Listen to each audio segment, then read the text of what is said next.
Hi guys, আসসালামু আলাইকুম। Welcome back to my YouTube channel.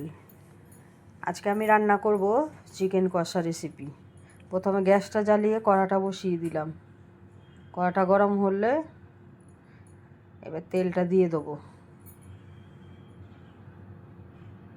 তেলটা গরম হওয়া অবধি অপেক্ষা করব।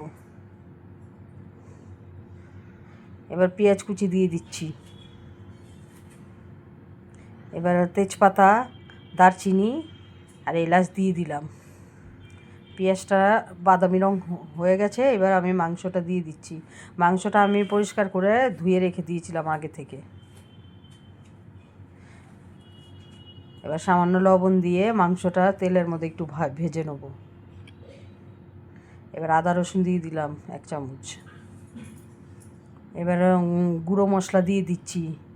1 চামচ লঙ্কার গুঁড়ো, 1/2 চামচ হলুদের গুঁড়ো, 1 চামচ জিরের গুঁড়ো, 1/2 চামচ ধনে গুঁড়ো, সামান্য লাল লঙ্কা। এবার কষাবো, ভালো করে কষিয়ে নেব। কষানো হয়ে গেছে। এবার সামান্য পানি দিয়ে দিলাম। এবার ঢেকে দিলাম।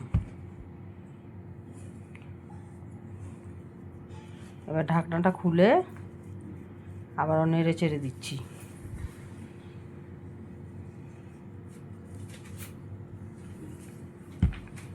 এবার আমি ক্যাপসিকাম, কাঁচা লঙ্কা, টমেটো দিয়ে দিলাম।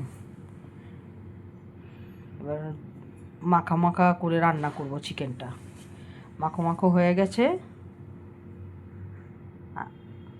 বন্ধুরা, আমার চিকেনটা দেখতে কেমন হয়েছে? লোভনীয় হয়েছে তো? তো যারা যারা এখনও আমার পেজটাকে ফলো করোনি, অবশ্যই লাইক কমেন্ট করে আমার পাশেই থেকো। ধন্যবাদ। আসসালামু আলাইকুম। সবাই ভালো থেকো, সুস্থ থেকো।